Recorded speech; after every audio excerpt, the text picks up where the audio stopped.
Bom, o Vasco perdeu o clássico para o Fluminense no sábado e já tem que virar a chave amanhã para a Copa Sul-Americana. Também um jogo decisivo contra o Melgar do Peru em São Januário. Informações do Vasco agora para você com o Juliano Lima.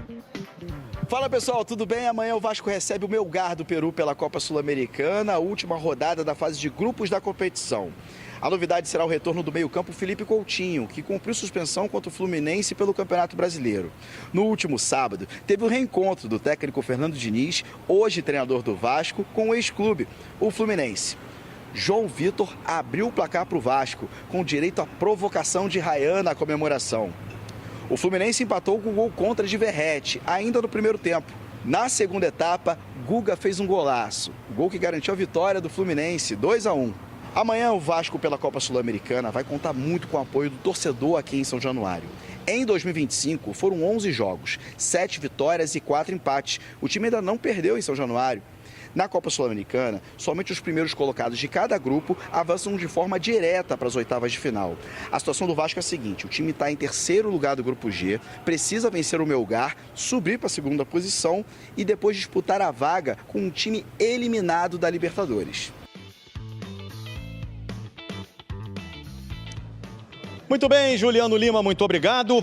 Vasco pode lucrar com a venda de Matheus Carvalho. Alerta ligado no Brasileirão e semana decisiva para o Gigante. Fala galera, sejam todos bem-vindos ao canal BTB Esportes. Eu sou o Jonatas Santos, chegando com tudo neste dia, trazendo notícias e informações do Clube de Regatas Vasco da Gama. É claro que eu estou falando do Gigante da Colina, mas antes eu peço na humildade, na moral, se você não é inscrito aqui no canal, não perca tempo. Botão abaixo, inscrito, inscreva-se, ative o sino das notificações na opção todos, deixa o like no vídeo, é muito importante para o nosso trabalho, também importante para o crescimento do canal. Seu like faz com que a plataforma entenda que esse vídeo é importante e acaba recomendando para muitos cruzmaltinos apaixonados. Obrigado pelo seu like, pela sua inscrição. Sem mais delongas, vamos aqui às informações do Legítimo Clube do Povo, o Vasco, que agora em preparação para o jogo desta terça-feira, semana decisiva. Primeira decisão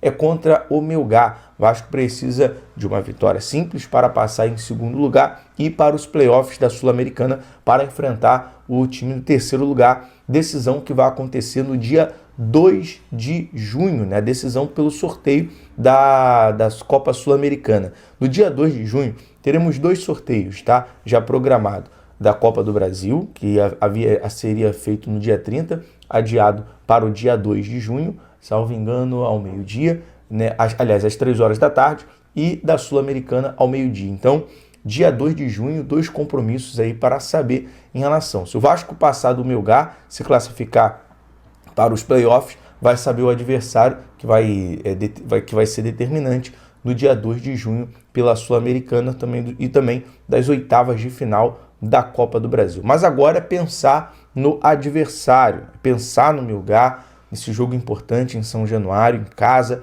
a favor do torcedor. O jogo que vai acontecer às 7 horas da noite. Teremos uma transmissão completa na Barreira do Vasco. Então, terça-feira é dia de decisão para o Gigante. Vai aqui uma curiosidade: a equipe do Melgar está treinando, né, no Centro de Capacitação do Exército, localizado na Urca, na zona sul do Rio de Janeiro. Lá a equipe peruana se prepara para enfrentar o Vasco nesta terça-feira, dia 27. Então, o Vasco que segue a preparação no CT Moacir Barbosa. A gente vai ficar no aguardo logo mais para trazer todas as novidades em relação a esse último treino do Vasco, a concentração e a preparação do técnico Fernando Diniz. Toda novidade, provável escalação no vídeo de logo mais, beleza? Vamos falar sobre outra decisão. Quarta-feira também é dia de decisão.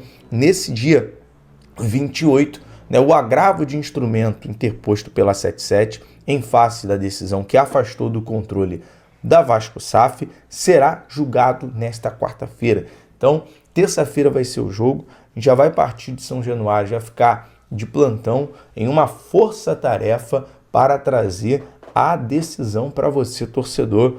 Vai ser uma transmissão, nós vamos estar realizando ao vivo, a gente vai estar fazendo uma cobertura dessa decisão, né, judicial, para trazer em primeiro lugar o Vasco, nesse momento, conversando com pessoas ligadas ao Vasco, se vê otimista em se manter, né? E não ser devolvido o controle do futebol a 777. Vamos aguardar para trazer mais novidades e a conclusão dessa audiência para você, torcedor cruzmaltino. Beleza? Bom, falar agora sobre alerta ligado, cara, no Vasco. O Vasco, juntamente com Sport, Juventude, Vitória, Fortaleza, Internacional, São Paulo, Grêmio, Botafogo, Corinthians e Ceará, tem um alerta, né? São clubes que ainda não venceram fora de casa. E no Brasileirão, você não pontuar fora de casa significa problema para o decorrer da temporada. O Vasco é muito forte em São Januário, né? São Januário joga pelo Vasco, a torcida está sempre apoiando. E o Vasco, nesse momento, segue invicto na colina, mas precisa de resultados importantes fora de casa. O Vasco tem um Bragantino em São Januário e vai pegar o São Paulo, eu me engano, no Morumbi, né? Nós vamos estar até nesse período aí de data FIFA, antes ou depois da data FIFA, cobrindo os jogos do Vasco em São Paulo, porque a seleção vai estar em São Paulo, a gente vai aproveitar, já está fazendo a cobertura dos jogos do Vasco também. Então, é muito importante o Vasco pontuar fora de casa. E agora, por exemplo, se a gente for parar para pensar, os jogos que o Vasco venceu de clubes que estão brigando por rebaixamento, Santos e Sport. Esses jogos o Vasco vai pegar agora no próximo turno fora de casa. Então vai ter que vencer, não tem jeito. Vai pegar o Sport na Ilha do Retiro e o Santos na Vila. Outro detalhe é que o Vasco vai enfrentar o Fortaleza também. O Vasco venceu o Fortaleza São Januário na Arena Castelão. Então são esses cenários que o alerta encontra-se ligado, né? Claro, com os resultados da tabela, apesar da derrota no Clássico, que é outro alerta ligado, o Vasco precisa vencer clássicos esse ano, o Vasco se mantém fora da zona do rebaixamento, vai ter esse desafio contra o Bragantino, que vem bem na competição, fator importante, que o Vasco joga em casa. Bom, vamos falar agora sobre o objetivo do Vasco ter aí uma venda lucrativa, né, em caso de uma negociação com Matheus Carvalho. Isso porque, claro, nesse momento, Matheus Carvalho vem sendo utilizado, né, à toa que ganhou oportunidade no Clássico contra o Fluminense. Não vem rendendo tanto quanto ele rendeu em 2024, 2023. Precisa de uma sequência melhor. Mas há uma informação, o Vasco pode negociar Matheus Carvalho, até porque representantes da MLS, olheiros da MLS, estiveram no Maracanã acompanhando a partida contra o Fluminense no Clássico. E o fato, se hoje o Vasco for vender o Matheus Carvalho, pode ter uma venda significante na casa dos 25 a 30 milhões pelo volante, né, que o Vasco, em negociação com o Náutico, comprou o jogador por cerca de 2,5 milhões, e seria aí uma venda lucrativa. Então, a expectativa é essa. Na próxima janela, que vai abrir no dia 10 de julho, o Vasco espera ter essa negociação, claro, aguardar a proposta, ao que tudo indica, é um clube da MLS, da Major League Soccer, e aí o Vasco pode ter esse lucro, né, algo que favorece, né, nesse momento, um lucro positivo em relação ao Matheus Carvalho. Hoje o Vasco tem opções no meio de campo, como volante, tem o Sforza, tem o Paulinho, claro que precisa melhorar, então não seria por falta de peças em relação, e do Vasco também tem a possibilidade de negociar o Jair. São alguns fatores aí entre idas e vindas, né? Essa via de mão dupla em relação à saída e chegadas de jogador. Ontem falamos bastante sobre isso, está trazendo aqui alguns jogadores que estão livres no mercado, alguns jogadores que o Vasco pode trabalhar em relação a essa janela de transferência. Cara, vamos falar uma situação aqui agora, é até chato, mas e aproveitar desejar aqui as nossas condolências, os nossos sentimentos. A gente, antes de trazer a informação completa, a gente buscou ali a apuração, porque basicamente foi uma surpresa ruim, né? Uma surpresa triste. Acabou dando um susto, porque foi no momento basicamente paralelo ao jogo do Clássico contra o Fluminense no Maracanã. Um acidente em São Januário deixou uma vítima fatal. Trazer aqui a apuração do GE. Uma pessoa morreu em um acidente de trânsito envolvendo um carro e uma moto nos arredores de São Januário, no estádio do Vasco. A vítima fatal foi identificada como Leonardo Ferreira, de 58 anos. Após a colisão entre os veículos, o carro bateu com força no muro do estádio e danificou parte da estrutura da fachada e derrubou um dos portões. Isso acabou, de fato, viralizando. Quero aproveitar e deixar meus sentimentos aqui, a família, é um momento muito triste, é uma notícia que a gente não costuma trazer aqui, até apuramos com mais detalhes para poder trazer essa informação. E de acordo com o Corpo de Bombeiros, Leonardo já foi encontrado sem vida no local do acidente. A unidade de Benfica da corporação acionada às 6 horas e 5 minutos, antes da partida, aliás, o acidente foi até antes da partida, né? Entre Fluminense e Vasco que ocorreu no Maracanã. Os policiais do 4º Batalhão da Polícia Militar também foram acionados. Outra vítima do acidente foi identificada como Hamilton José Pereira Neto, de 54 anos, e teve ferimentos moderados. Ele foi encaminhado ao Hospital Municipal Salgado Filho do Meia, também na Zona Norte. O acidente ocorreu na Avenida Roberto Dinamite, rua principal do estádio, São Januário.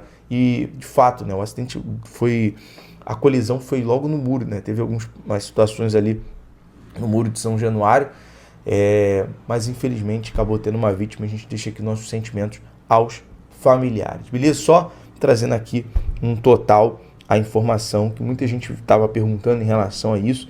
Um acidente, uma tragédia, infelizmente, e acabou envolvendo São Januário por conta de ser ali na barreira do Vasco e ter atingido o estádio também. Beleza? O Vasco da Gama já começa a se movimentar nos bastidores visando reforçar o elenco para a próxima janela de transferências, que será aberta no meio do ano. A diretoria Cruz Maltina trabalha de forma estratégica e definiu como prioridade a contratação de 3 peças: um zagueiro, um meio-campista e um atacante. Entre os nomes que aparecem no radar vascaíno, um velho conhecido do técnico Fernando Diniz surge como possível reforço para o setor ofensivo. Trata-se de John Kennedy, atacante que atualmente defende o Pachuca, do México. O jogador foi comandado por Diniz no Fluminense e foi um dos principais destaques da equipe tricolor na campanha que culminou na conquista inédita da Copa Libertadores de 2023. A indicação do nome de John Kennedy teria partido do próprio Diniz, que confia no potencial do atacante e acredita que ele pode agregar qualidade e agressividade ao ataque do Vasco.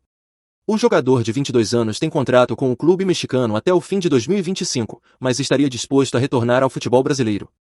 Até o momento, o Vasco ainda não formalizou nenhuma proposta ao Pachuca, mas a diretoria estuda abrir negociações em breve. A expectativa é de que o clube analise as condições do negócio, especialmente no que diz respeito aos valores e à viabilidade financeira da transferência. A possível chegada de John Kennedy, aliada aos reforços nas outras posições carentes, faz parte de um planejamento maior de Pedrinho, para fortalecer o elenco e afastar qualquer risco de rebaixamento, além de tentar brigar por objetivos maiores na temporada. A torcida aguarda ansiosamente por novidades nos próximos dias. Bom torcedor cruzmaltino, agora eu quero saber de você.